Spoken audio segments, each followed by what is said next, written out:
17 მაისს ზუგდიდის კულტურის ცენტრ ოდიშის დარბაზში სამეგრელო ზემოსვანეთის რეგიონის ქორეოგრაფ მოღვაწეთა კავშირის ორგანიზებით მესამედ ჩატარდა ლეგენდარული მოცეკვავების ძმები მოსიების სახელობის ფესტივალი, რომელშიც მონაწილეობა მიიღეს რეგიონის ქორეოგრაფიული ანსამბლების მოცეკვავებმა, რომელთა გამოსვლას აფასებდა სპეციალური ჟიური. ფესტივალის ჟიური წევრები იყვნენ საქართველოს ქორეოგრაფიის მოღვაწეთა შემოქმედებითი კავშირის თავმჯდომარის მოადგილე პროფესორი ოლეგ ალავიძე, ხელოვნებათმცოდნე პროფესორი ანსამბლ როკვას მთავარი ქორეოგრაფი უჩადვალიშვილი, საქართველოს ქორეოგრაფიის მოღვაწეთა შემოქმედებითი კავშირის პასუხისმგებელი მდივანი მურმან გამისონია, ქალაქ ფოთის კულტურის ცენტრის დირექტორი, ანსამბლ ლაზიკა სამხატვრო ხელმძღვანელი გიგლა თურქია. რაც შეეხება დღევანდელ დონეს, უკვე გასწრებული წინაწელთან შედარებით უკეთესია, რა თქმა უნდა.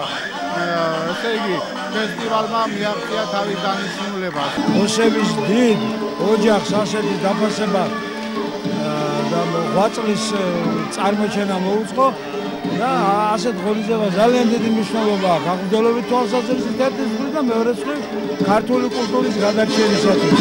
ძმები მოსიები ცეკვავდნენ დიდ ანსამბლში და ეს ერთადერთი შემთხვევა იყო, როდესაც სამი ძმა ერთდროულად ცეკვავდა სოფიშვილებს.